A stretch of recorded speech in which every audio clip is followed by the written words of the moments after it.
Hi, I'm Abby Rosebrock, and I wrote the play Blue Ridge.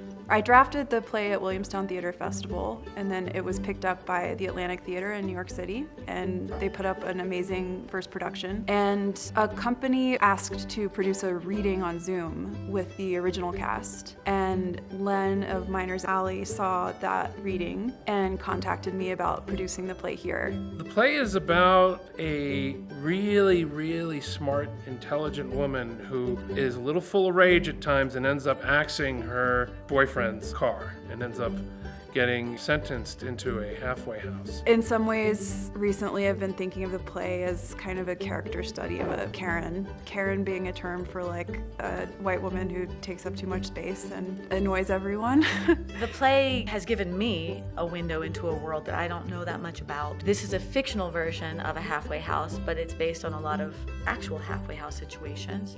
And this has been a really interesting way to get closer to the people who are dealing with addiction that's in the news as headlines and everything, but we don't know the people. We don't necessarily hear the backstory of a lot of the characters, but what we do see is almost the display of the symptoms. Everybody's got something.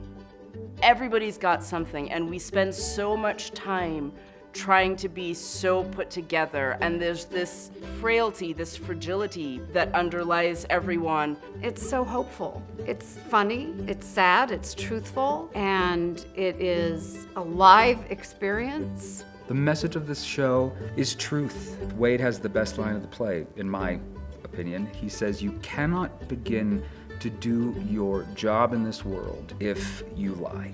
This show goes all over the place. I mean, if there was just heavy drama halfway house stuff the whole time, I think people would get a little burnt out, but this show is not that. There's a lot of great jokes, a lot of great characters that really get to know each other. It's funny, it's sad, you kind of get to experience a whole range of emotions with this. Strap in, because you sit down, there should be a little seatbelt, because you're going on a ride. It's very funny, it's very touching. You'll get to be a fly on a wall. What I love about the show is how funny it is, but then it can immediately turn on a dime. It harkens back to the days when I fell in love with theater, those theaters, that kind of intimate, in-your-face theater that makes you laugh and then can really scare you with honest truth.